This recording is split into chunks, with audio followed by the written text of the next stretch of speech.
नमस्कार, मी मानस साठे आपल्या सगळ्यांचं फेसबुक लाईव्ह मध्ये खूप स्वागत करतोय. अर्थात सध्या सगळीकडेच लॉकडाऊन चालू आहे. सध्या सगळेच घरी आहेत आणि टीव्हीवरच्या त्याच मालिका, त्याच बातम्या बघून अक्षरशः सगळ्यांनाच वीट आलेला आहे. सगळ्यांना खूप कंटाळा आलेला आहे आणि काय करायचं घरी बसून असे प्रश्न पडलेले आहेत. आणि मी तुमच्यासाठी दरवेळेलाच काहीतरी ना काहीतरी नवीन घेऊन येत असतो. काल आपण थोडंसं डिस्कशन झालं, थोडंसं बौद्धिक म्हणायला अगदीच हरकत नाही असं झालेलं आहे. आणि आज रविवार इव्हिनिंग आहे. सो एक छान अशी मैफिल व्हायलाच हरकत नाही. म्हणून मी खास मैफिल घेऊन आलेलो आहे तुमच्या सगळ्यांसाठी. गाणी, नृत्य आणि कविता अशी तिन्हीची एक सुंदर सांगड घातलेला हा कार्यक्रम तुमच्या भेटीला आलेला आहे. आज आपल्यासोबत अनेक कलाकार आहेत, तर मी त्या कलाकारांची थोडक्यात ओळख करून देतो आणि जसं जसं आपण त्यांच्याकडे तसं ते आपण त्यांची अजून ओळख जाणून घेऊ. आज आपल्याकडे डान्ससाठी आहे मुग्धा तिवारी डिसूजा. मुग्धा ही गुरु शर्वरी जमिनीस हिच्याकडे गेले अनेक वर्ष शिकत आहे. ती 16 वर्ष नृत्याचे धडे घेत आहे. तिने बॅचलर्स आणि मास्टर्स हे ललित कला केंद्र पुणे इथून इथून शिक्षण घेतलेलं आहे. ती सुद्धा डिस्टिंक्शन मध्ये. तिने अनेक प्रकारे अनेक अवॉर्ड शोजला वगैरे परफॉर्म पण केलेलं आहे आणि त्याचबरोबर तिने मुगले आझम ह्या म्युझिकल प्ले मध्ये देखील परफॉर्म केलेला आहे. त्याचबरोबर तिला नृत्यसृष्टी प्रतिभा अवॉर्ड हा 2019 मध्ये मिळाला होता आणि ती पेशाने तसं पाहिलं तर व्हिडिओग्राफर देखील आहे. ती क्लासिकल डान्स आणि स्टोरीज यासाठी वेगवेगळे व्हिडिओग्राफी करत असते. तिचा वेगळा एक युट्यूब चॅनल आहे आर्ट स्टोरीज म्हणून, तो पण तुम्ही जाऊन नक्की बघू शकता. त्यानंतर आपल्यासोबत गायिका रामेश्वरी वैष्णवपायन आहे, जी गेले 15 वर्ष गाण्याचा सराव करते, गाणी गाते, वेगवेगळे स्टेज परफॉर्मन्सेस करते, रेकॉर्डिंग करते आहे. तिने अनेक दिग्गजांसमोर गाण्यांची प्रस्तुती केली आहे. ओ.पी. नाय्यर, कल्याणजी, आनंदजी, सुरेश वाडकर अशा अनेक कलाकारांसमोर तिला गाण्याची संधी मिळाली आहे. नुकताच तिला Mrs gorgeous queen of Maharashtra 2019 असा किताब देखील मिळालेला आहे. त्याचबरोबर आपल्याकडे आज प्रियम कारेकर आहे, जो एक खूप सुंदर गिटारिस्ट आहे, जो लीड गिटारिस्ट म्हणून काम करतो. गेले 8 वर्ष तो गिटार शिकतोय आणि त्याच संदर्भात तो अनेक रेकॉर्डिंग आणि गिग्स आणि परफॉर्मन्सेस करत असतो. तो देखील आज आपल्या ह्या मैफिलीमध्ये सामील झालेला आहे. आणि आज आपल्या बरोबर कवयित्री प्राजक्ता कुलकर्णी आहे, जी तशी पाहिलं तर पेशाने आर्किटेक्ट आहे, मात्र आपलं स्ट्रेस बस्टर आणि आपली पॅशन दोन्ही जोपासत तिने कविता करायचं ठरवलंय. कविता वाचते, कविता वाचनाची तिला आवड आहे आणि त्याचबरोबर कविता प्रेझेंट करण्याची पण तिला आवड आहे. अशा चारही कलाकारांचं मी ह्या मैफिलीत खूप स्वागत करतोय आणि ही अशी सरगम आज आपण अनुभवणार आहोत. जर तुम्हाला काही विचारायचं असेल, तुम्हाला काही जर सांगायचं असेल तर तुम्ही कमेंट बॉक्समध्ये नक्की सांगू शकता. सगळ्यांचं खूप खूप स्वागत आहे या कार्यक्रमामध्ये. आपण कार्यक्रमाची सुरुवात अर्थात मुग्धा पासून करणार आहोत. मुग्धा गणेश वंदना सादर करणार आहे, तर लेट्स गो टू मुग्धा. नमस्कार सगळ्यांना. सुरुवातीला अक्षय तृतीयाच्या खूप शुभेच्छा. मी आज नांदी पंचतुंड ही बालगंधर्व मूवी मधली एक फेमस नांदी आहे, ती परफॉर्म करते. माझ्या गुरु शर्वरी जमिनीस यांनी याची कोरिओग्राफी केलेली आहे. तर बघूयात आपण नांदी.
Hey,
मुग्धा, खूप खूप खूप सुंदर. थँक्यू. आता तू थोडंसं पाणी घे, थोडीशी विश्रांती घे. मग मी तुझ्याकडे थोड्याशा गप्पा मारायला 1-2 मिनिटांनी येतो. मी आता सध्या रामेश्वरीकडे जातो. हाय. रामेश्वरी, आपल्या मैफिलीच्या सुरुवातीला कुठलं गाणं पहिलं येतंय, आणि त्याच्या आधी मला तुला विचारायला आवडेल, गाण्याचा प्रवास कधी आणि कसा सुरू झाला? खरं तर खूप लहानपणापासून सुरू झाला होता. मी पिक्चरची गाणी वगैरे गायला लागले होते, तर ते बघून ऐकून आईला लक्षात आलं की अरे ही जरा बऱ्यापैकी म्हणतीये सुरात असं वाटतंय. त्यामुळे माझा प्रवास अगदीच एक 10-11 वर्षापासून सुरू झाला खरं म्हणायचं तर. सुरुवातीला माझं शिक्षण अनुराधा मराठे यांच्याकडे सुरू झालं, कारण आईच्या त्या खूप चांगल्या मैत्रीण आहेत त्यामुळे. आणि मी मावशीच म्हणते त्यांना. तर मावशीनी खूप छान मला, अगदी छोटी होते तेव्हापासून छान गाईड केलं, आणि असा एक साधारणतः 10-11 वर्षाच्या असतानापासून प्रवास सुरू झाला सगळा. तो आज सगळ्यात अजूनही चालू आहे खंड. आणि असाच चालू राहू देत. मी Thank you. खूप बेस्ट विशेष तुला देतो आत्ताच. आणि मैफिलीच्या सुरुवातीला कुठलं पहिलं गाणं? माझं सगळ्यात फेवरेट संगीतकार जे हिंदी मधले आहेत, ओ.पी. नय्यर. ते मी स्वतः जेव्हा त्यांना भेटले होते तर मला ते खूप छान आमचं ट्युनिंग जुळलं होतं. त्यांना बाबूजी म्हणत. तर ह्या बाबूजींचंच एक गाणं जे अत्यंत प्रसिद्ध आहे ओ.पी. नय्यरांचं, आशाबाईंनी गायलेलं. आणि सगळ्याच कार्यक्रमांमध्ये गणित वेळा गायला गेलेलं, पण परत सगळ्यांच्या आनंदासाठी मी ते आज गातेय. आइये मेहरबा. नक्कीच. एकच मिनिट.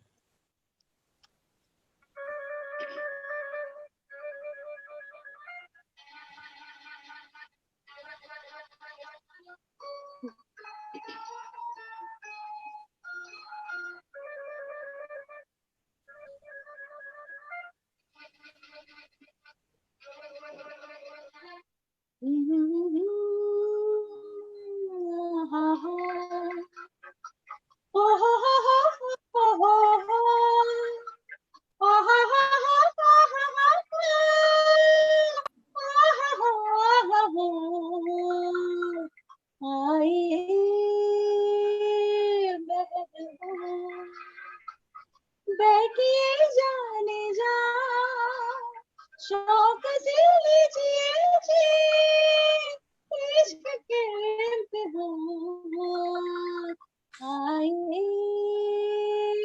मेहरबान.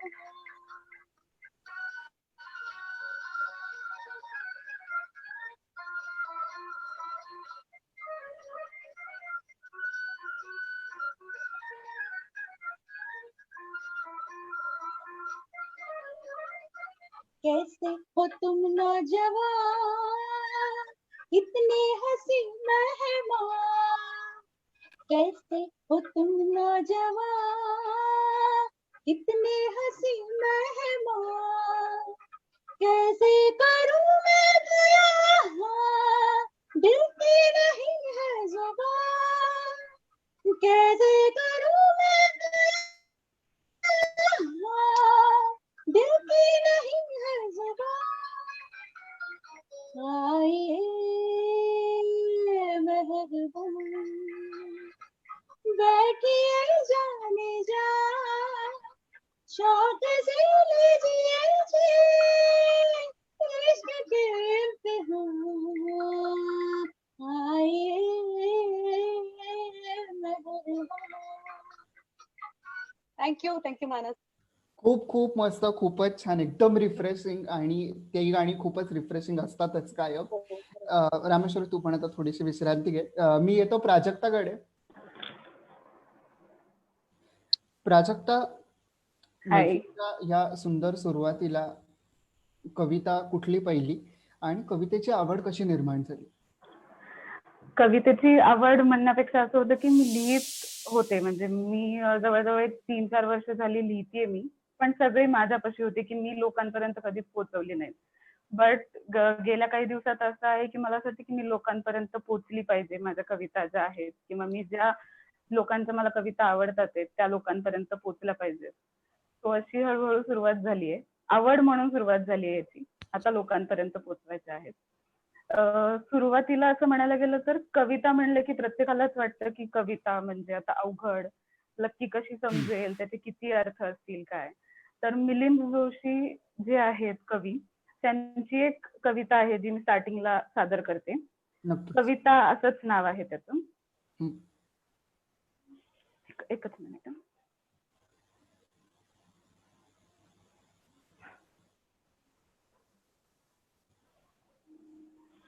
ऐकू येते, दिसते, त्याहून बरीच असते कविता.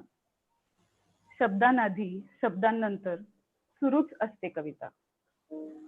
कुणा पटो ना पटो, वाटू दे अगदी कुणास खोटी. प्रत्येकाच्या लेखी त्याची खरीच असते कविता. मनातले उमटे डोळ्यातून आणिक समजे कोणा, मनातले उमटे डोळ्यातून आणिक समजे कोणा, त्यानंतर मग शाई, अक्षर, कागद होते कविता. काव्याच्या वाटेवर मायावी हिरवळ मोहाची. शब्दांच्या जाळ्यातून सुटता अक्षर होते कविता. मला दिसो ना दिसो, भले ती असो कोणाच्या ओठी. मला दिसो ना दिसो, भले ती असो कोणाच्या ओठी. ठाऊक आहे, दिशेस माझ्या दुरून बघते कविता. ऐकू येते, दिसते, त्याहून बरीच असते कविता. थँक्यू. खूप मस्त. खूप म्हणजे कवितेच्या बद्दल इतकं सुंदर वर्णन अर्थात कवी मिलिंद जोशीच करू शकतात आणि थँक्यू. खूपच सुंदर. मी आता प्रियमकडे येणार आहे. हाय प्रियम, आणि तू काय आज सादर करणार आहेस आणि गिटार शिकावं हे कसं कसं वाटलं? आणि गिटार मला असं वाटतं तू बरंच काय काय शिकलेला पण आहेस म्युझिक मधलं.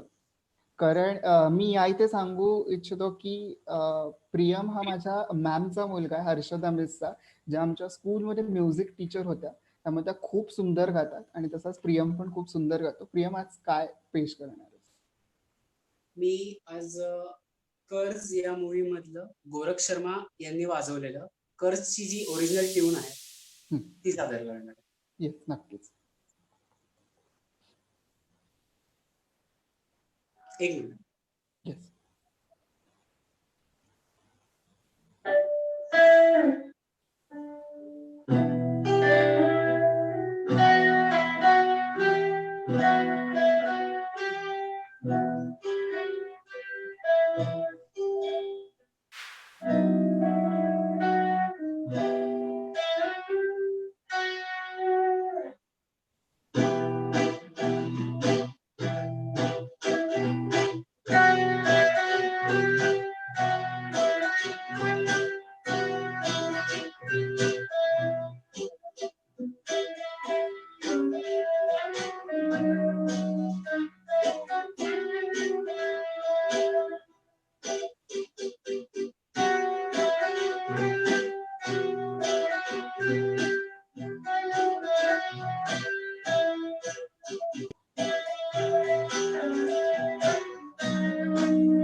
खूप खूप खूपच मस्त, खूप भारी, म्हणजे एकदम आवडणारीच हे आहे. आणि आता मी मुग्धाकडे येतोय.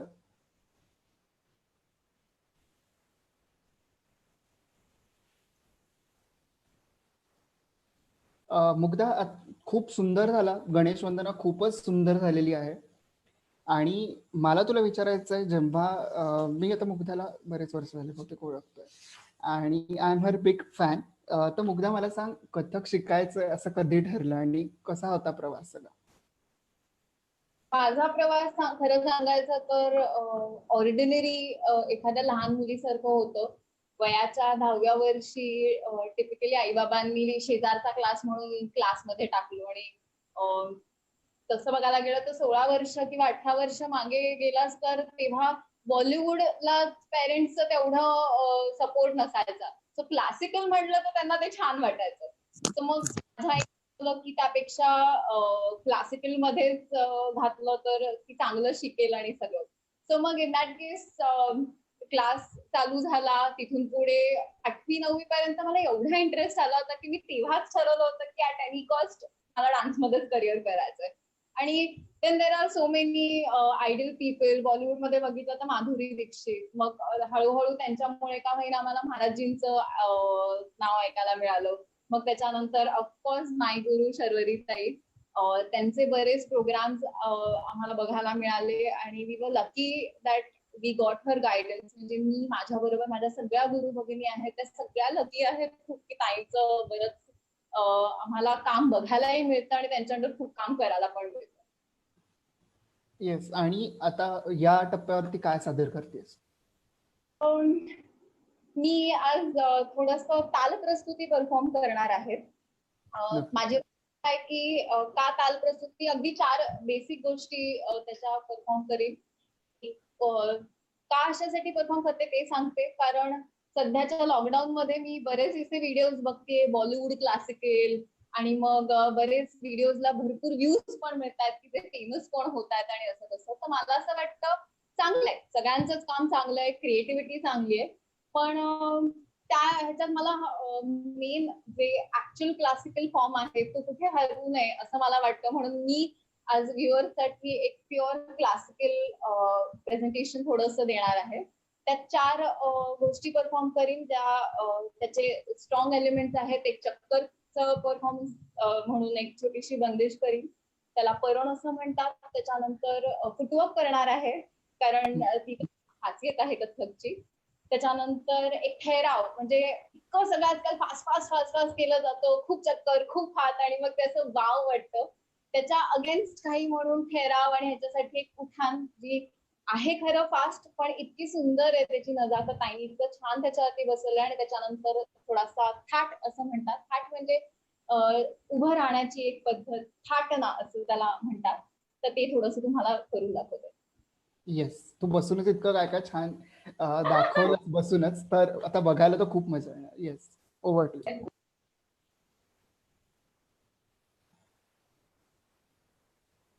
आणि मी प्रेक्षकांना इथे एक नक्की सांगेन की मुग्धा आता मुंबईमध्ये आहे आणि ती मुंबईमधून आपल्याला जॉईन झालेली आहे. त्यामुळे थँक्स टू टेक्नॉलॉजी. ऑल्सो मला एक सांगायचं होतं व्ह्युअर्ससाठी की 3 ताल प्रस्तुत करते.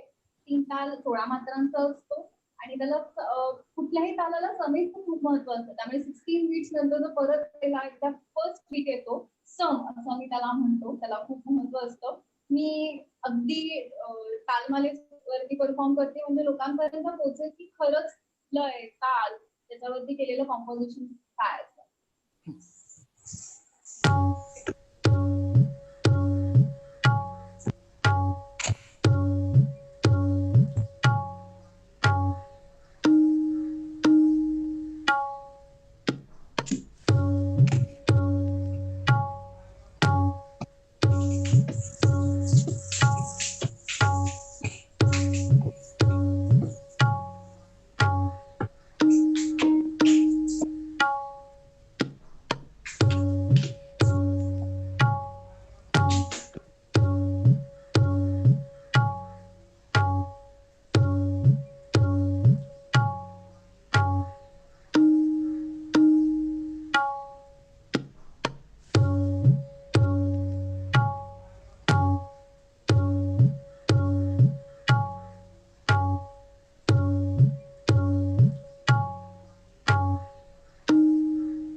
एक छोटासा परफॉर्म करते मुद्दामून थांबवलं आणि सांगू इच्छिते.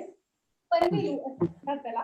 परमेलू म्हणजे परभाषांचा मेळ आणि त्याची भाषाच इतकी सुंदर असते, त्याच्यात नृत्य, त्याच्यानंतर नृत्याचे बोल मला म्हणायचंय, वाद्यांचे बोल, त्याच्यानंतर पशुपक्ष्यांचे सुद्धा बोल, असे सगळा त्याचा मेळ असतो. अशी एक छोटीशी मंदिर आणि त्याच्यानंतर चक्कर, ज्याला खूप महत्व आहे, ती एक बंदिश आणि मग थांबवते. प्रस्तुत करते परमेलू.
खूप खूप मस्त, खूप मस्त.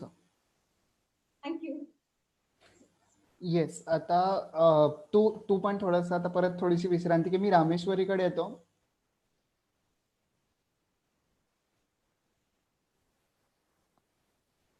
आणि मी प्रेक्षकांना सांगू इच्छितो की जर तुम्ही काही मिस केलं असेल तर तुम्ही हा फेसबुक लाईव्ह व्हिडिओ फेसबुकवर तसाच राहणार आहे, त्यामुळे तुम्ही थोडंसं परत मागे जाऊन हा फेसबुकचा व्हिडिओ बघू शकता जर तुमचं आतापर्यंत काही मिस झालं असेल. पण आत्ताचा लाईव्ह व्हिडिओ सोडून जाऊ नका.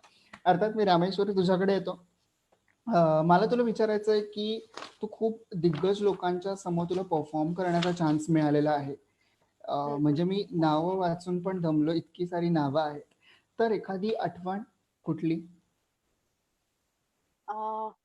कोणाही संदर्भात म्हणजे आहेत, खूपच मोठी मोठी नावं आहेत, सगळी ओपिनियर आहेत, नौशादजी आहेत, कल्याणजी आनंदजी आहेत, लक्ष्मीकांत प्यारेलालजी, पी.के. प्यारेलालजी आहेत.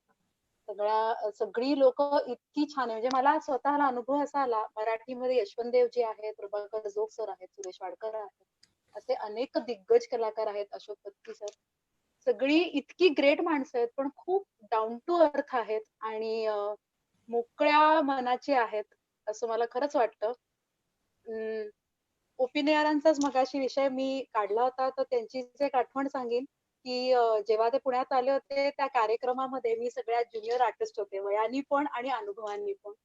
पण त्यांनी मला इतकं छान म्हणजे इतकं कौतुक केलं. माझ्या आई बाबांशी खूप छान ह्याच्यानी पद्धतीने बोलले आणि म्हणाले की अरे ये लडकी तो मेरी बच्ची है. तो मला म्हणाले की मला जर आईला म्हणाले की ही जर मला खूप वर्षांपूर्वी मिळाली असती तर मी हिला खूप गाणी दिली असती. मला हिच्या आवाजामध्ये गीता दत्त या गायिकेचा खूप भास होतो. असं वाटतं की गीता डोळ्यासमोर उभी आहे.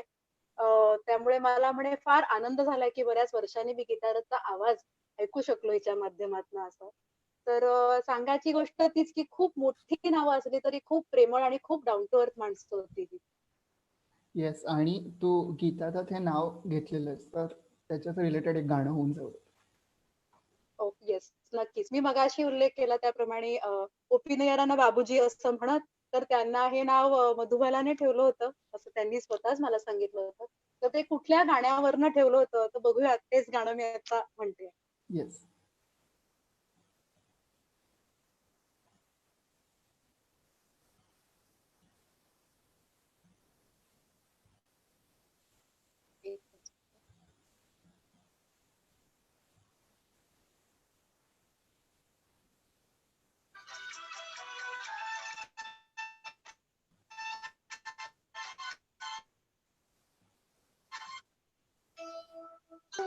प्यार में जरा संभलना, बड़े धोखे हैं इस राह में, बाबूजी धीरे चलना, प्यार में जरा संभलना, बड़े धोखे हैं इस राह में, बाबूजी धीरे चलना.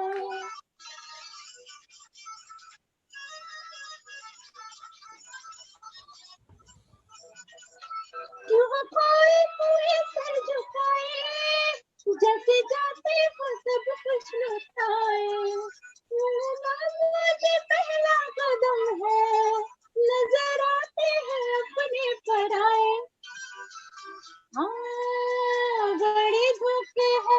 बड़े धोखे हैं इस राह में, बाबूजी धीरे चलना, प्यार में जरा संभलना.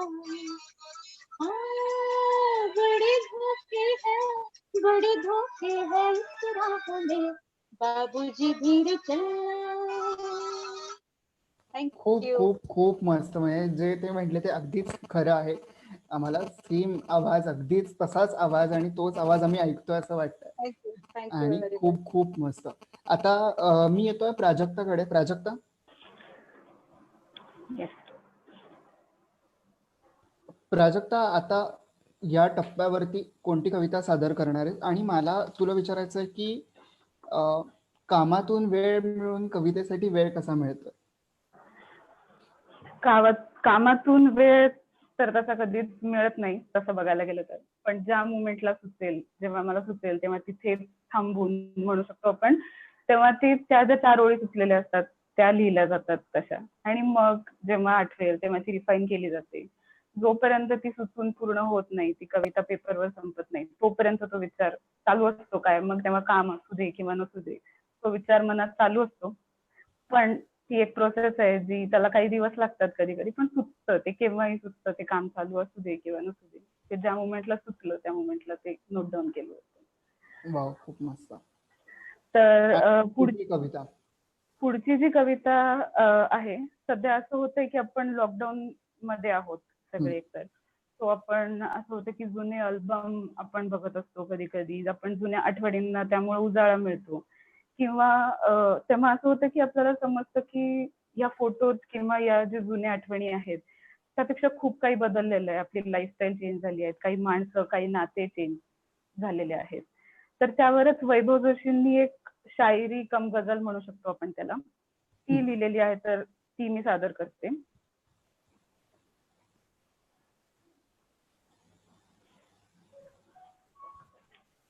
जुन्या फोटोत दिसणारे खरे हसणे कुठे गेले, ऋतूंचा हात धरून आपले फुलणे कुठे गेले. स्वतःचा वाटणारा चेहरा हा चेहरा नाही.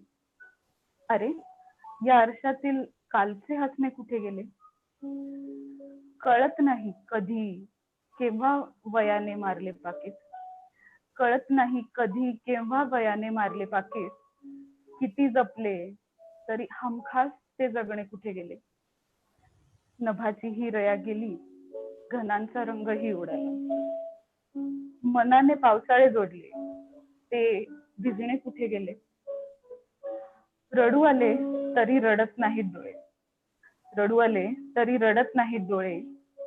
समंजस काळजाच्या आतले तुटणे कुठे गेले. असा तू जवळ ये अन सांगणारे जीवना, आता शहाणी होत जाताना तुझे चुकणे कुठे गेले.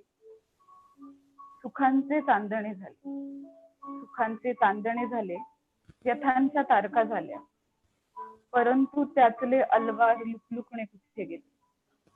जुन्या फोटोत दिसणारे ते खरे हसणे कुठे.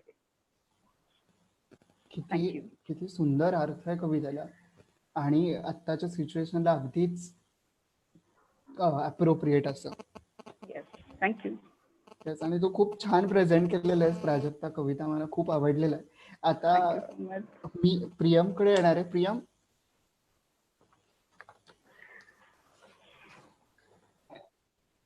गिटार कधीपासनं शिकायला लागलास आणि कोणाकडे शिकतोस? मी गिटार ऍक्च्युली चौथीत असताना नागनाथ पार, म्हणजे मी जिथे राहतो सदाशिव पेठेत, तिथे जवळ नागनाथ पार म्हणून आहे, तिकडे जतीन लखमाडे म्हणून सर होते. त्यांच्याकडे पहिले शिकलो 1-3 वर्ष बेसिक. मग नंतर म्युझिको इन्स्टिट्यूट म्हणजे नितीन कुलकर्णी सर यांच्याकडे मी आता गिटार शिकतोय. ओ वा.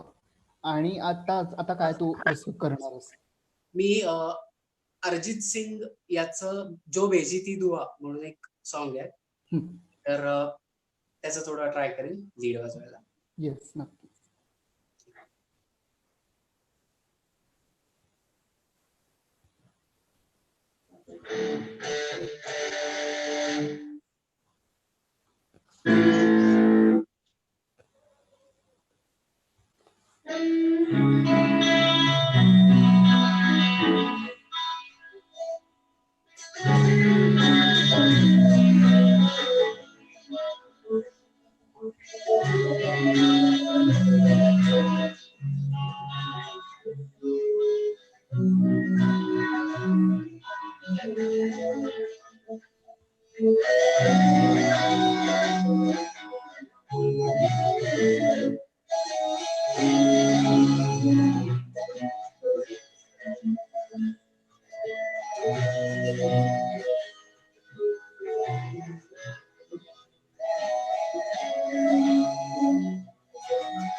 प्रियम, थोडस साऊंडचा इश्यू झाला, थोडस तर थोडं परत एकदा वाजवशील?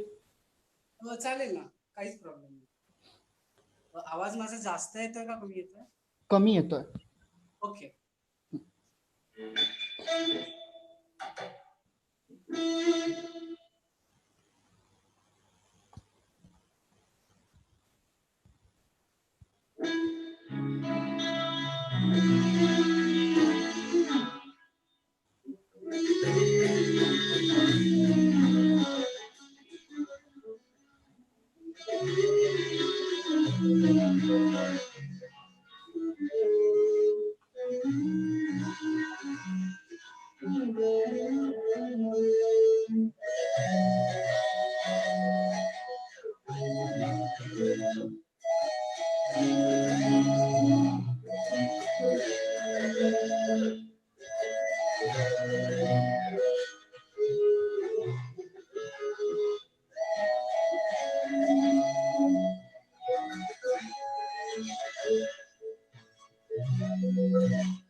खूप मस्त, खूपच भारी. म्हणजे हे गाणं ऑडिओ ऐकायची खूप सवय आहे किंवा खूप ऐकलेलं आहे आणि गिटारवरती तर खूप मस्त वाटतंय. येस प्रियम. प्रियम, थोडासा इंटरनेटचा बहुतेक तुझ्या बाजूने इश्यू येतोय, त्यामुळे थोडंसं आवाजात फ्लक्च्युएशन येतोय असं आपल्याला कमेंट सेक्शन मध्ये कळतंय. तर तू तेवढं तो फक्त वर्कआउट कर, तोपर्यंत मी परत मुग्धाकडे येतो. मुग्धा, हाय. हाय. मगाशी रामेश्वरींनी मधुबालाचा उल्लेख केला आणि मधुबालाच्याच रिलेटेड एका प्ले मध्ये, म्हणजे मधुबाला म्हटल्यानंतर आपल्याला मुघले आझम आठवतं आणि मुघले आझम आता परत एकदा रंगमंचावर आलेला आहे आणि एक तो म्युझिकल प्ले म्हणून ओळखला जातो, ज्याच्यामध्ये आपली मराठमोळी अभिनेत्री प्रियंका बर्वे ही मधुबालाचं कॅरेक्टर प्ले करते आणि त्याच्यामध्ये मुग्धा सुद्धा डान्स करते, तर मुग्धा त्याच्याबद्दल सांग, तो कसा होता पूर्ण एक्सपिरियन्स? खरं सांगायचं तर एखादा प्ले एवढा ग्रँजर लेवलला असणं आणि आजकाल डान्सर्स एकत्र येऊन आणि फक्त पुण्यात नाही, मुंबईत नाही, तर दिल्ली, कोलकाता, छत्तीसगड अशा ठिकाणाहून इव्हन बँगलोर वरनं आलेले डान्सर्स सगळ्यांनी एकत्र 30 क्लासिकल कथ्थक डान्सर्स वेगळ्या वेगळ्या घराण्यातले वेगळ्या वेगळ्या गुरूंचे एकत्र आलो. तेव्हा एक्सपिरियन्स खूपच वेगळा होता, कारण तुम्ही तुमच्या डान्स क्लासमध्ये असता आणि तुम्हाला तुमची एक स्टाईल असते, गुरु शिकवतात, आम्ही शिकतो आणि मग सगळं, मग काहीच प्रॉब्लेम येत नाही. पण जेव्हा 30 डान्सर्स वेगळ्या वेगळ्या प्रांतात येतात आणि एकत्र एका रंगमंचावर असतात, तेव्हा त्याचा एक्सपिरियन्स खूपच वेगळा असतो. शिवाय तेवढंच नव्हतं, आमच्या पुढे चॅलेंजेस बरेच होते की ऍक्टर्स बरोबर काम करणं, त्यांचे एंट्री एक्झिट, आमचे एंट्री एक्झिट आणि कॉस्ट्युम्स जे मनीष मल्होत्राने डिझाईन केलेत, पण ते खूप big होते. एक एक कॉस्ट्युम 3-3.5 किलोचा आहे, तो घेऊन नाचायचा म्हटल्यानंतर खूप अवघड पडतं. त्याच्यानंतर आम्हाला वेगळा एक्सपिरियन्स होता, कारण कोरिओग्राफर एक नॉन क्लासिकल डान्सर होती, पण इतकं सुंदर काम केलं होतं तिने, मयुरी उपाध्ये म्हणून, आणि तिचं प्रेझेंटेशन खूप छान होतं. एक वेगळ्या पद्धतीचं आम्हाला ट्रेनिंग मिळालं. So it was really great experience आमच्यासाठी सगळ्यांसाठी. आणि एनसीपी थिएटर सारख्या ठिकाणी जेव्हा परफॉर्म करायला मिळतं, एक नाही, दोन नाही, 100 शोज, तेव्हा it is all together different experience. खूपच भारी एक्सपिरियन्स. आणि आम्हाला ऐकूनच मला असं झालं, मी कधी एकदा ते सगळं लॉकडाऊन वगैरे संपतंय आणि कधी एकदा मी तो प्ले बघतोय. मुग्धा, तू आता काय आता पुढचं काय परफॉर्म करतेस?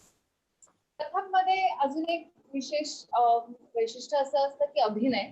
आणि आमच्या ह्याच्यात मायथॉलॉजिकल स्टोरीज ना खूप इम्पॉर्टन्स असतो. कृष्ण, राधा, त्याच्यानंतर महाभारत, रामायण सगळीकडेच. तर त्यातली मी एक असं कॅरेक्टर चूज केलं, शूर्पणखा. आपल्याला माहितीये सगळ्यांना शूर्पणखीची स्टोरी आणि सगळं माहितीये, पण मी थोडासा त्याच्यात ट्विस्ट आणण्याचा प्रयत्न केला की मला सतत असं मनाला वाटलं की शूर्पणखा एक व्यक्तिमत्व म्हणून जर मी प्रेझेंट करायला गेले तर काय होईल. म्हणजे ती इतकी स्ट्रॉंग ऍज अ वुमन म्हणून होती, तर तिला खरंच तिचं रूप बदलायला लागेल का? तर मला असं वाटलं नाही, तर ती तरी रामाचं मन कसं जिंकेल.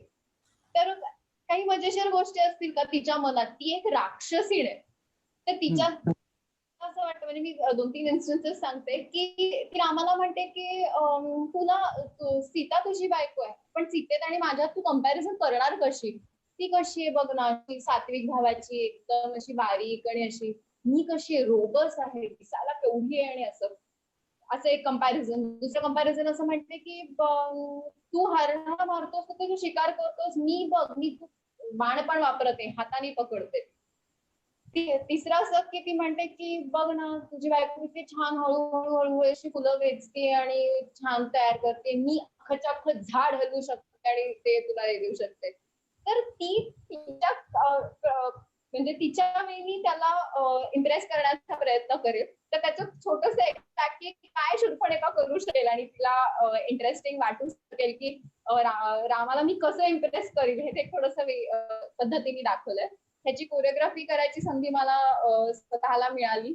आणि ह्यातही म्हणून आहेत, भरतनाट्यम डान्सर आहेत, त्यांचं मला मार्गदर्शन मिळालं खूपच.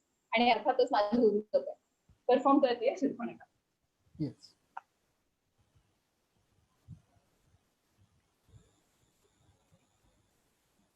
मी स्टोरी वाईज खूप दाखवण्याचा प्रयत्न करते, फक्त तो एक्स्ट्रॅक्ट दाखवते कारण काहीतरी वेगळं इंटरेस्टिंग आहे, बाकी सगळ्यांना स्टोरी माहितीच आहे. येस, नक्कीच. मुग्धा, एक प्रॉब्लेम झाला इकडे. I am very sorry. काहीतरी फ्रेम इश्यू झाला, त्यामुळे तुझी फ्रेम आलीच नाही बराच वेळ, माझीच फ्रेम तिथे राहिली. त्यामुळे तू 2 मिनिटं परत एकदा आपण तुझा परफॉर्मन्स 1-2 मिनिटांनी परत एकदा बघूयात, काही हरकत नसेल तुझी तर. तोपर्यंत I will try to fix out की काय होतंय म्हणून. आणि खरं असं नाही व्हायला पाहिजे, पण आय एम रिअली सॉरी. आणि मी प्रेक्षकांना पण खूप सॉरी म्हणतो. मला सगळेजण सांगतात, मी ट्राय करतो आहे, पण माहित नाही, टेक्निकल इश्यू आहे, त्यामुळे I am trying to deal with it. Mugdha, तू एक 5 मिनिटं परत एकदा ब्रेक घे, आपण परत एकदा तुझा हा परफॉर्मन्स नक्की बघू, कारण खूप सुंदर आहे. कारण मी बघू शकतो, बाकीचं नव्हते बघू शकत. मी ट्राय करत राहतोय. प्राजक्ता, मी तुझ्याकडे 2 मिनिटं येतो. येस. प्राजक्ता, मला माझ हा, हो, 1 मिनिट.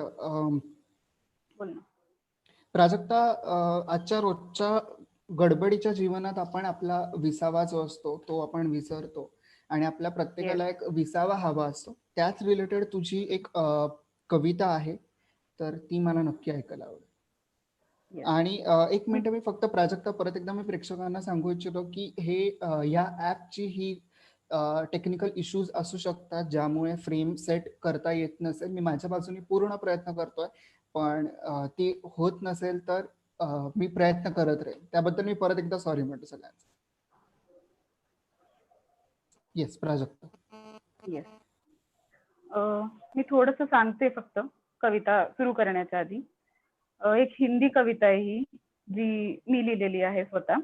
तर असं असतं आपलं की रोजच्या गडबडीत आपल्याला थोडासा विसावा हवा असतो, जसं मानस बोलला. सर्वांमध्ये आपण कोणीतरी आपलं शोधत असतो. मग ती आपली मैत्रीण असू दे, मग ती आपली बहीण असू दे, आई वडील असू दे, किंवा बेस्ट फ्रेंड, एनीवन. तर ते खूप काही असतं आपल्या मनात, पण आपण नाही बोलत. होप सो लॉकडाऊन सुटल्यानंतर आपण असं काही म्हणू, ती जी व्यक्ती आपल्यासाठी असेल तिला. तर मी स्टार्ट करते.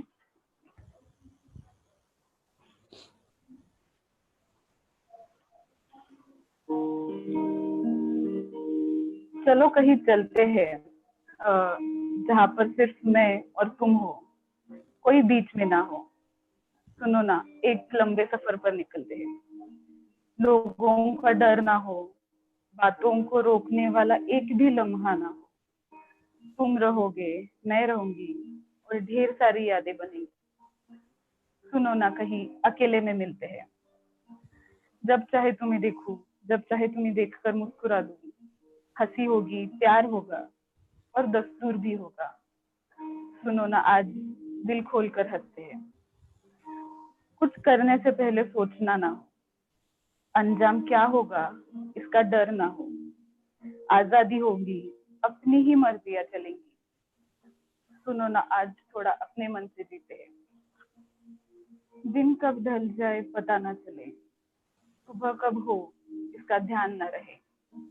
दिन भी अपना, शाम भी अपनी, रात भी अपनी. सुनो ना, आज के लिए कहीं खो जाते हैं. राहें कहाँ ले चले पता नहीं, मंजिल अलग होने का डर नहीं. सफर खूबसूरत होगा मंजिल से भी. सुनो ना, हर मुश्किल में एक दूसरे के हम सफर बनते हैं. थँक्यू. खूप सुंदर. आणि ही तू लिहिलेली कविता आहे बरोबर? ही मी लिहिलेली कविता आहे. खूप Yes. खूप मस्त. खूप. थँक्यू. आता मी परत एकदा रामेश्वरीकडे येतो.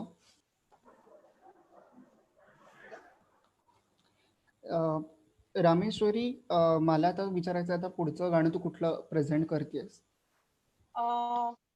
पुढचं थोडस वेगळा एक हे आहे.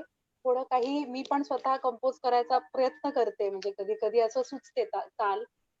प्रोफेशनल कंपोजर असं नाही, पण कधीतरी सुचून जाते काहीतरी छान असं वेगळं काहीतरी मिळालं आणि लागली तंद्री. कलाकार आहोत आपण सगळे, त्यामुळे तंद्री लागणे काय असतं हे प्रत्येकालाच माहिती. तर तसं कधी लागलं तर सुचतं कधीतरी. तर तसं चालेल सादर हो केलं तर. नक्कीच. माझं म्हणजे हो हो स्वतःच नक्कीच आहे. नक्कीच. एक अभंग टाईप असं होतं, कुठेतरी सापडलं त्या 4-5 ओळी, तर त्याला एक थोडीशी चाल लावली.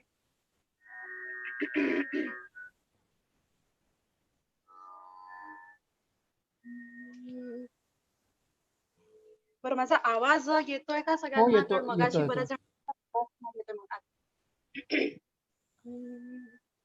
अपराध काय रे मी केला, घनश्याम मजवरी का रुसला. अपराध काय रे मी केला, घनश्याम मजवरी का रुसला. घनश्याम मजवरी का रुसला.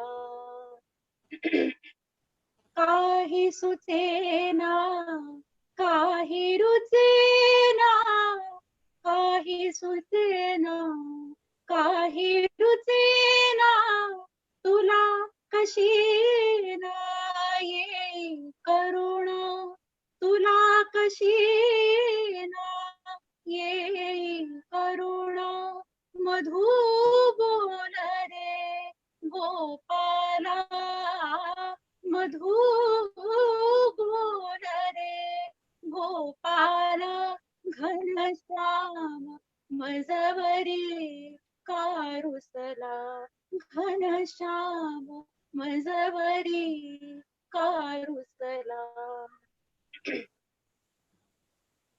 अपराध काय रे मी केला, घनश्याम मजवरी कारुसला, घनश्याम मजवरी कारुसला. थँक्यू. खूप खूप खूप मस्त.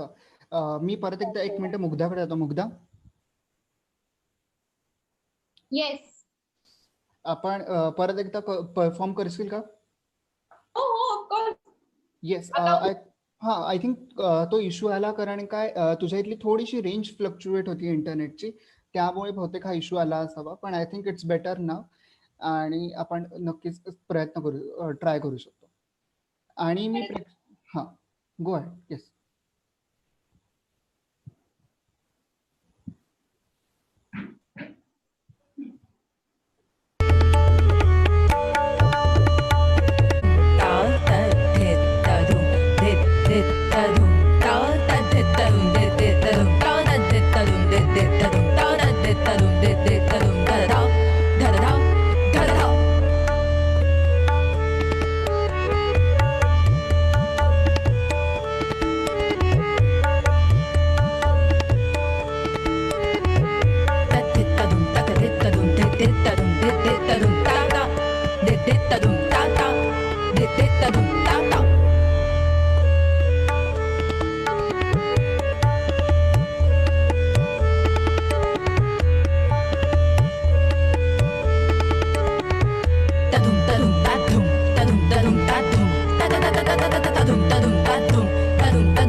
खूप खूप सुंदर.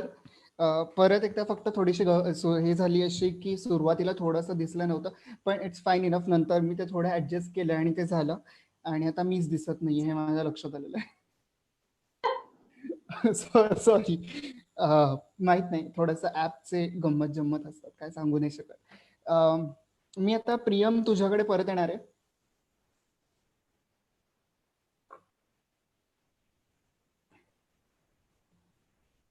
आता आपण प्रियम कडनं पण आपण काही छान असं ऐकणार आहोत. प्रियम, आता तू काय ऐकवणार आहेस? इथे एक लास्ट गाणं वाजवतो. इंडियन ओशन म्हणून एक सिनियर मोस्ट इंडियन बँड आहे. मोस्टली ते फ्युजन म्युझिक करतात. तर त्यांनी पंडित विश्वमोहन भट यांच्याबरोबर कोलॅब करून एक गाणं बनवलं, चरखा म्हणून. तर त्याच्यातला मी एक पीस वाजवला. येस.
खूप खूप सुंदर, खूप मस्त आणि खूप छान झालं. आणि परत एकदा या गाण्याबद्दल थोडंसं सांगशील का? तर हे महात्मा गांधी यांना ट्रिब्यूट केलेलं गाणं आहे. इंडियन ओशन आणि विश्वमोहन भट यांनी कोलॅब करून. ओके. आता मी खूप सुंदरच झालेलं आहे आणि तुला खूप छान छान थम्स अप, हार्ट्स आणि सगळं येतच आहे. आता मी परत एकदा प्राजक्ता तुझ्याकडे येणार आहे. येस. प्राजक्ता, मला तुला विचारायचं आहे की आता तू काय पेश करणार आहेस? कुठली कविता आहे तुझी? ओके. पुढची पण कविता जी आहे ती मीच लिहिलेली आहे. तर सध्या असं होतंय की मी मोस्टली असं फोकस करते की ज्या कविता आहेत आणि जो लॉकडाऊनमुळे जो वेळ मिळालेला आहे, कुठेतरी सगळेजण त्याला रिलेट करू शकतील अशा पोएम्स मी वाचायचं ट्राय करते. तर आता सध्या असं आहे की आपण लांब आहोत एकमेकांपासून सगळेच.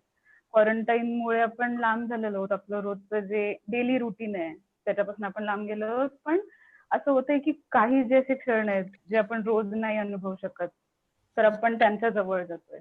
तर त्यावर एक कविता मी केलेली आहे, ती मी वाचून दाखवते.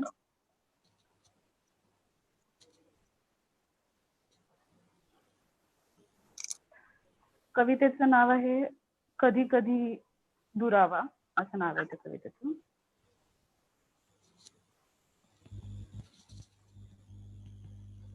कोण आपलं कोण परक हे ठरवण्यासाठी जे आपले आहेत त्यांना इथून पुढे मायेने जपण्यासाठी कधी कधी दुरावा जरुरी आहे. आत्ता तो सोबत असतं तर किती बरं झालं असतं. आता ती इथे असती तर तिला घट्ट मिठी मारली असती. हे सगळं अनुभवण्यासाठी कधी कधी दुरावा जरुरी असतो. सोबत असताना खूपच भांडलो का? समोर दिसतोच आहे तर भांडण मिटेलच ना, असं म्हणत म्हणत मी खूपच गृहीत धरलंय का आमच्या नात्याला. हे समजून घेण्यासाठी कधी कधी दुरावा जरुरी असतो. आई वडिलांसोबत वेळ घालवण्यासाठी, त्यांच्या चेहऱ्यावर उमटलेले ते हास्य टिपण्यासाठी कधी कधी बाकी सर्वांशी दुरावा जरुरी असतो. ती काय येतेच दर रविवारी, लग्न झाले असले तरी भेटते तशी ती मला. पण जेव्हा फक्त व्हिडिओ कॉल मध्ये पाहून समाधान मानावे लागते, तेव्हा हाच दुरावा अगदी नकोसा असतो. दिवस संपण्याची वाट पाहण्यासाठी, एक दिवस विरहाचा कमी झाला हे समजण्यासाठी कधी कधी दुरावा सुद्धा जरुरी असतो. त्या गोड आठवणीत रमण्यासाठी, शांततेचा सहवास अनुभवण्यासाठी, स्वतःलाच नव्याने ओळखण्यासाठी कधी कधी साऱ्या जगाशी दुरावा जरुरी असतो. थँक्यू. खूप खूप मस्त, खूप सुंदर. म्हणजे आय वॉज टच्ड असं म्हटलं तर हरकत. Thank you so much. खूप मस्त. आता मी रामेश्वरीकडे येणार आहे. रामेश्वरी, येस. आता मला तू गाणी कंपोज करते, तुझे वेगवेगळे अल्बम्स देखील रिलीज झालेले आहेत आणि त्यातल्याच एक अल्बम मध्ये तू ऋषिकेश रानडे बरोबर देखील गायलेली आहेस, तर मला त्याच्याबद्दल सांग. मी तर बरीच वर्ष कार्यक्रमात गात होते. तर एक थोडस क्रिएटिव्ह माइंड जे असतं ना आर्टिस्टचं, ते आर्टिस्टला खरंच शांत बसू देत नाही. आपल्याला असं वाटत राहतं की अरे काहीतरी अजून केलं पाहिजे, काहीतरी नवीन केलं पाहिजे प्रत्येक वेळेला. तर जुनी गाणी गाण्यात एक वेगळी मजा असते, नाही असं नाही, पण त्यात थोडीशी आपली क्रिएटिव्हिटी मागे ठेवावी लागते आपल्याला कधी कधी. तर त्यामुळे असा विचार करून मी थोडासा एक नव्या विचाराने नवीन कविता, नवीन चाली अशा पूर्ण नवीन गाण्यांचा अल्बम घेऊन आले माझा स्वतःचा. माझ्या अल्बमचं नाव आहे साजण माझा. आणि मगाशी प्राजक्ताने उल्लेख केला कवी वैभव जोशी, जे आपले मराठीतले गुलजार असं आपण त्यांना म्हणू शकतो. अनेक फिल्म्सला, बऱ्याच सिरियल्सना आणि अप्रतिम अशा गझल, खूप सुंदर कविता, काव्य असं त्यांनी क्रिएट केलेलं आहे. तर वैभव जोशी यांनी माझ्या अल्बमसाठी सगळ्या कविता लिहिल्या आहेत. आणि श्रीयुत केदार पंडित, जे अत्यंत फेमस असे तबला वादक आहेत, तबलजी आहेत, आणि ते पंडित जसराजींबरोबर खूप वर्ष वाजवत होते. तर त्याचप्रमाणे ते एक अत्यंत अप्रतिम संगीतकार देखील आहेत. शंकर महादेवांना पहिल्यांदा मराठीत गायला लावण्याचं श्रेय हे केदार दादांना जातं. मी सध्या शिकते पण केदार दादांकडे. तर त्यांनी संगीत दिलेलं आहे आणि वैभव जोशींचं काव्य आहे. त्याप्रमाणे म्युझिक अरेंजमेंट ही कमलेश भडकमकर, जे आपल्याला सारेगमप मुळे सगळ्यांना माहिती आहेत, तर त्यांनी केलेला आहे. तर आमचा आता हा साजण माझा असा अल्बम आहे, ज्याचा विषय प्रेम असा आहे. मग ते प्रेम वेगवेगळ्या स्वरूपातलं आहे. प्रेयसीचं प्रेम असेल, मग आईचं प्रेम असेल, राधेचं मीरेचं प्रेम असेल, निसर्गासाठी आपण केलेलं प्रेम आणि निसर्गाने आपल्यावर केलेलं प्रेम, असे अनेक प्रेमाच्या बाजू आहेत त्या आमच्या अल्बम मध्ये. तर मी हे माझं सगळी गाणी जी आहेत ती माझं युट्यूब चॅनल आहे रामेश्वरी वैशंपायन या नावाने, तर याच्यावरती मी रिलीज केलेली आहेत. काही लावणी आहे वगैरे त्या अजून येणार आहेत, तर ऑनलाईन एक एक रिलीज करते आहे. तर त्याच्यामध्ये ऋषिकेश रानडे, जो माझा क्लासमेट आहे, तुला माहिती असेल आपल्या शाळेचा स्टुडंट आहे तो, आहे. तर ऋषिकेश आणि मी एक प्रेम गीत गायलंय, जे की खूप लोकांना पसंतीस पडलं लोकांच्या. आणि स्वप्नीलजी बांदोडकर आहेत, तर त्यांच्या बरोबर पण एक गीत गायलं आहे. तर मी आता गायचा प्रयत्न करते, पण कसं आहे की ऋषिकेश बरोबरचं गायलेलं जे गाणं आहे ते थोडेसे स्केलचे रेंज इश्यूज असतील, तर त्यामुळे ते मला इथे पूर्णपणे म्हणता येईल की नाही माहिती नाही मला, म्हणजे तरी मी इथे म्हणून दाखवते. आम्हाला नक्कीच ऐकायला आवडेल. पण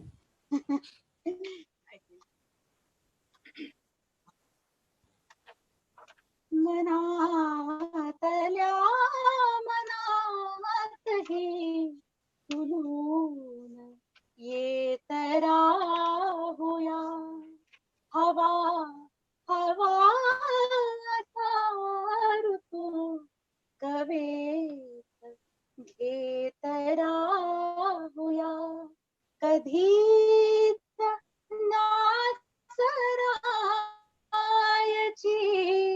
कधीच नासरायची, अशा नशेत राहूया, अशा नशेत राहूया, मनातल्या मनातही फुलून येत राहूया, हवा हवा असा ऋतू कवेत घेत राहूया, कधी कधी लकाकणे, कधी अबोलते वणे, पुरात माझिया फुले, तुझे टिपूर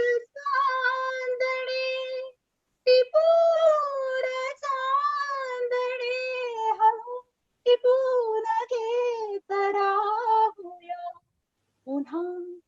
पुन्हा पुन्हा पुन्हा वयात येत राहुया, मनातल्या मनातही फुलून येत राहुया.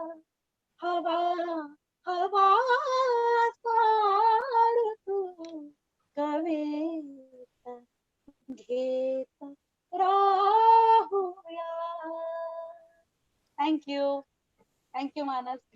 खूप खूप खूप मस्त, खूप भारी. आणि ड्युएट जरी असलं तरी तुझ्या आवाजात पण ते आम्हाला अनप्लग्ड अशा स्वरूपात नक्की ऐकायला आवडेल. एखादं रेकॉर्डिंग तसं झालं तर नक्की अरे आवडेल थँक्यू आम्हाला. थँक्यू. येस. आता मी परत एकदा थँक्यू. मुग्धाकडे येणार आहे.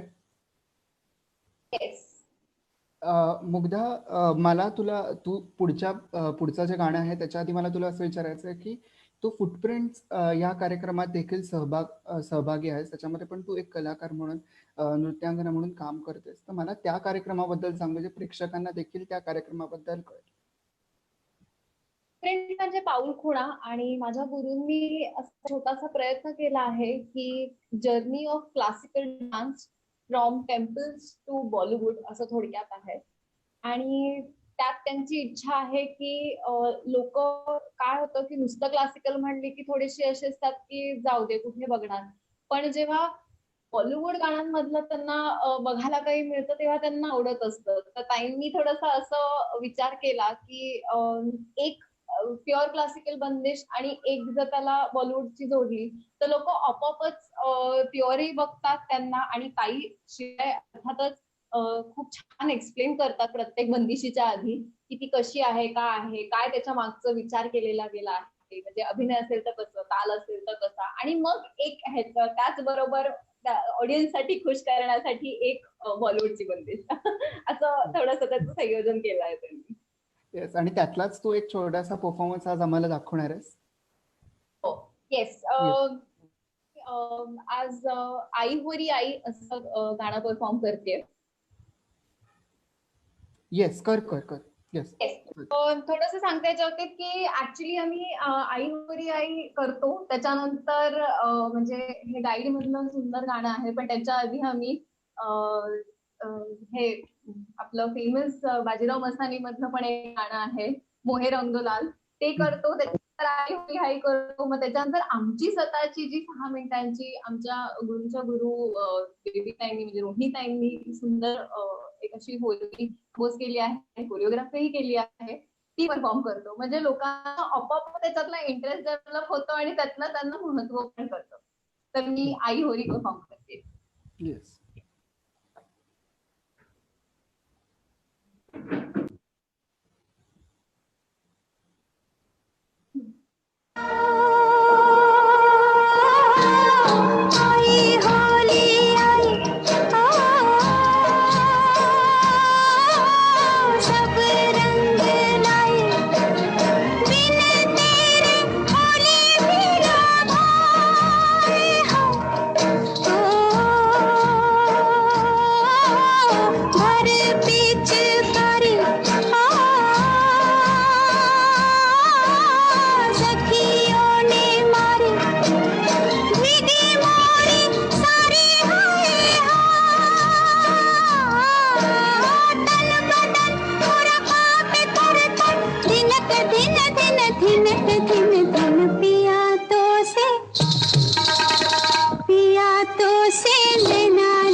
खूप खूप मस्त, खूप सुंदर. मुग्धा, आपण तुझ्या शेवटच्या परफॉर्मन्स कडे आपण एक 2 मिनिटांनी येऊयात. तोपर्यंत मी प्रियम कडे जातो. प्रियम, त्याचा बहुतेक आवाज असेल. हॅलो प्रियम. माझा व्हिडिओ स्टार्ट होत नाहीये. ओके, ठीक आहे. आपण मग तोपर्यंत तू टेक्निकल एररला हा ओके झालं. पण देअर सम त्याच्यावरती असं हे दिसतंय, काहीतरी पी दिसतोय.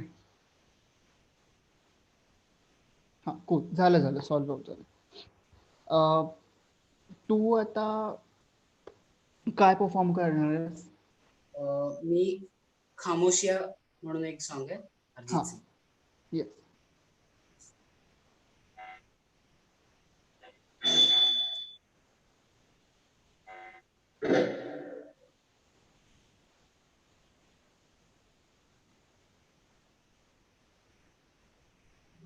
प्रियम, थोडा तुझ्या बाजूने आवाज मोठा ठेव. मोठं येस.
खूप सुंदर. एक मिनिट.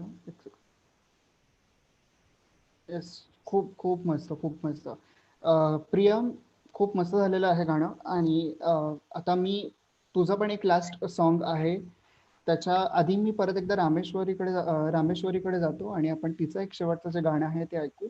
अर्थात ही मैफिल तब्बल 1.5 तासाची असणार आहे, त्यामुळे पुढील 10 मिनिटांमध्ये आपण या मैफिलीची सांगता करणार आहोत आणि त्यामुळे आपण प्रत्येकाचे एक एक शेवटचे परफॉर्मन्स बघणार आहोत. रामेश्वरी, येस. शेवटचा परफॉर्मन्स काय आहे? बर, ऍक्च्युली आता ही जी सगळीकडे परिस्थिती आहे, कोरोना आहे, त्याच्यामुळे आपण सगळे कोरोना वॉरियर्सच आहोत आपण. आणि ते बनवून आपण घरातनं लढा देतोय आणि सगळे घरात राहतोय. पण ते घरात राहताना प्रत्येकाचीच मनस्थिती कधी ना कधी थोडीफार अप अँड डाऊन होतीये. तर त्यासाठी मला एकच एक देवाकडे मागणं आहे, ते ह्या गाण्यातनं आहे की आपली सगळ्यांची मनस्थिती छान राहो, सगळ्यांची तब्येती उत्तम राहो आणि हा कोरोना लवकरात लवकर आपल्या इंडियाच्या बाहेर हो. येस. इतनी शक्ति हमें देना दाता, मन का विश्वास कमजोर होना, इतनी शक्ति हमें देना दाता, मन का विश्वास कमजोर होना, हम चले नेक रास्ते पे हमसे भूल कर भी कोई भूल होना, इतनी शक्ति हमें देना दाता, मन का विश्वास कमजोर होना, दूर अज्ञान के हो अंधेरे, तू हमें ज्ञान की रोशनी दे, हर बुराई से बच के रहे हम, जितनी भी दे भली जिंदगी दे, बैर होना किसी को किसी से, भावना मन में बदले की होना, हम चले नेक रास्ते पे हमसे भूल कर भी कोई भूल होना, इतनी शक्ति हमें देना दाता, मन का विश्वास कमजोर होना. थँक्यू. खूप छान. आणि नक्कीच जे पोलीस आहेत, डॉक्टर आहेत, नर्सेस आहेत, ज्या दिवस रात्र या कोरोनाच्या विरुद्ध लढा देत आहेत आणि कोविड-19च्या सगळ्या पेशंट्सना बरे करतायत. त्यांना खूप मोठा सलाम. आता मी परत एकदा प्रियमकडे येणार आहे.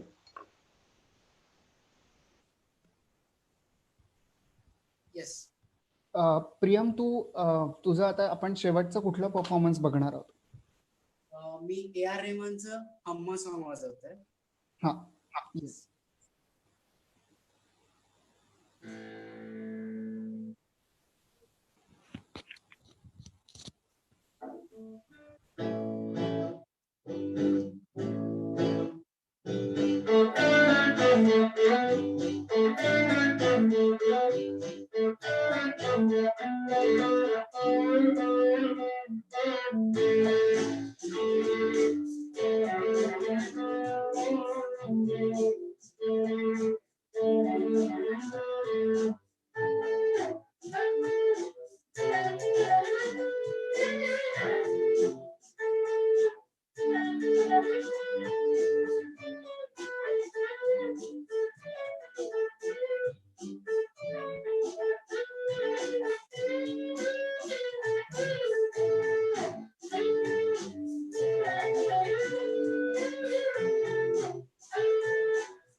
मस्त मस्त मस्त, खूप भारी, खूप मस्त. आता मी प्रियम थोड्या 2 मिनिटांनी परत तुझ्याकडे येतो, पण त्याआधी मी मुग्धाकडे जाणार आहे. आता मुग्धा, तू शेवटचा एक परफॉर्मन्स कुठला करणार आहेस? त्याच्या आधी मी एक सांगू इच्छितो की मुग्धाचं कालच एक सुंदर असं गाणं रिलीज झालेलं आहे. ते तुम्ही तिच्या फेसबुक पेजवरती हे लाईव्ह संपल्यावर नक्की जाऊन बघू शकता. आणि ते आज ती खास आपल्या सगळ्यांसाठी फ्रेश असं परफॉर्म करणार आहे. मानस, लास्ट परफॉर्मन्सच्या आधी थँक्यू सो मच की तुझ्यामुळे का होईना आम्ही लाईव्ह जाऊ शकलो, थोडं आमचं प्रेझेंटेशन देऊ शकलो. आणि मला असं वाटतं की मी स्वतः एवढी एनरिच झालीये, कारण साहित्य, गाणं, त्याच्यानंतर एखादं अकंपनिस्ट म्हणून गिटारिस्ट सुद्धा ऐकणं हे किती छान आहे. म्हणजे इतकं इंटरेस्टिंग होतं ह्याचं सेशन. थँक्यू सो मच, खूप खूप थँक्यू. आणि शेवटच्या परफॉर्मन्स कडे वळते. मला असं वाटतं की कलाकार हा नेहमी करंट सिच्युएशनचं एक रिफ्लेक्शन असतो, प्रतिबिंब असतो. आणि त्याच्या या सगळ्या परिस्थितीत इतकं सगळं भीषण झालेलं आहे आणि आपल्याला म्हणजे दिसतंय की सर्व्हिसमॅन म्हणजे पोलीस असो, डॉक्टर्स असो किंवा कर्मचारी असो कुठलेही, की जे बिचारे बाहेर जाऊन काम करतायत आणि तरी कित्येक लोक त्यांना मारहाण करतात, त्यांच्यावरती विविध पद्धतीने हमले करतात आणि ते खूप त्रासदायक आहे. मला म्हणायचं त्रासदायक त्यांच्यासाठी, पण त्यांच्या फॅमिलीसाठी सुद्धा किती त्रासदायक असेल.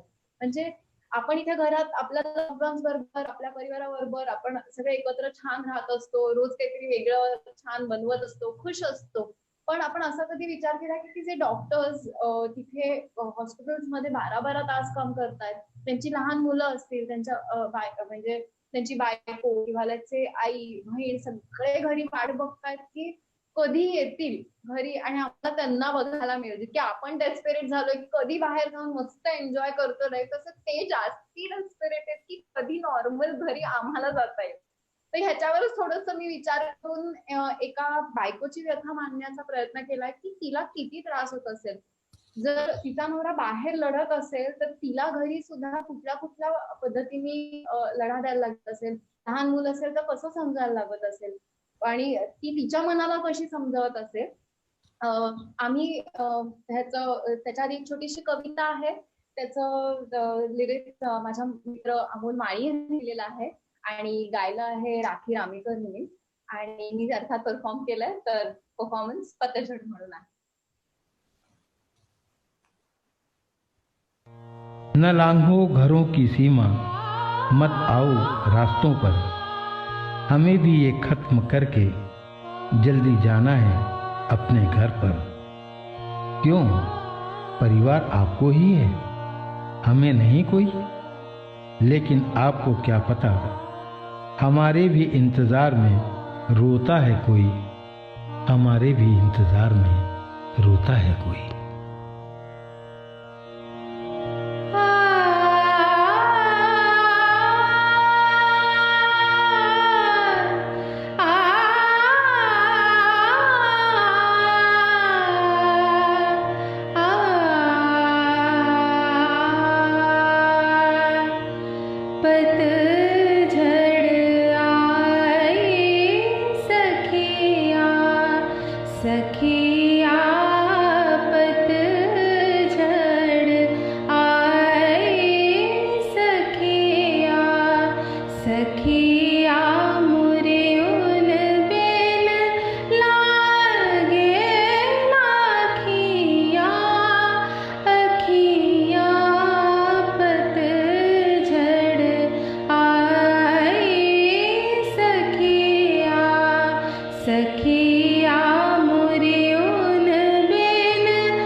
मुग्धा, पूर्ण आपले सगळे व्ह्युअर्स आणि मी पण खूप इमोशनल झालो हे बघून.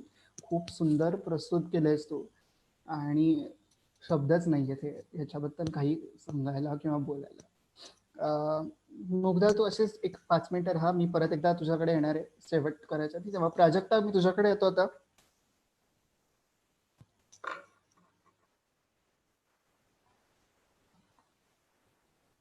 व्हिडिओ नाही दिसत आहे मला.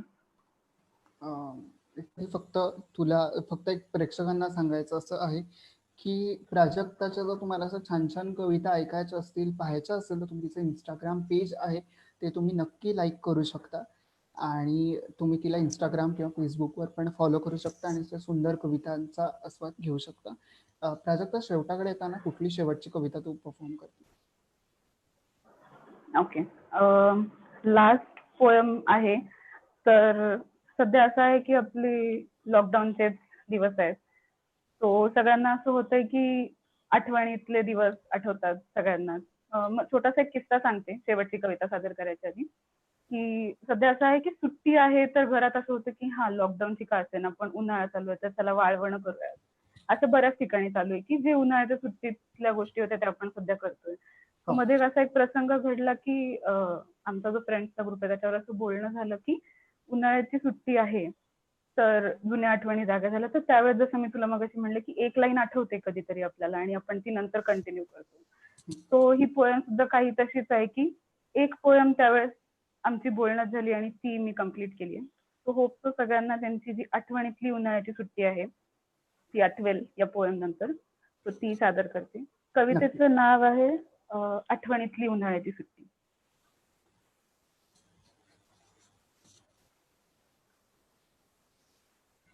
उन्हाळ्याची सुट्टी आणि या ओल्या चकल्या. अचानक मनात कितीतरी आठवणी जाग्या झाल्या. ती सुट्टीची सकाळ, आई एकदम लवकर उठवणार. आजी मात्र हळूच मायेने डोक्यावर हात फिरवत परत झोपवणार. लवकर अंघोळ मात्र कधीच नाही चुकणार.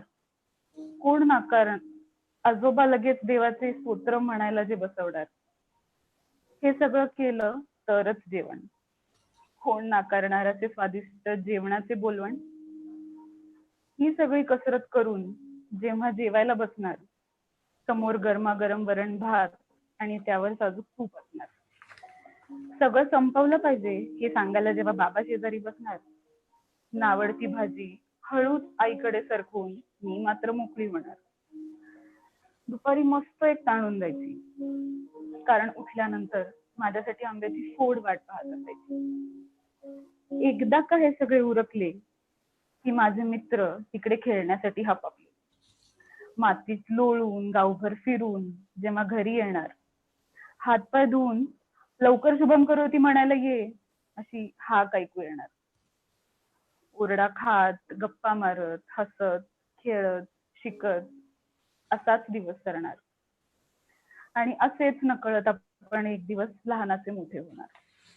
आता उरल्या आहेत त्या फक्त आठवणी त्या उन्हाळ्याच्या सुट्टीच्या आणि आजीने व आईने मिळून केलेल्या त्या ओल्या चकल्यांच्या.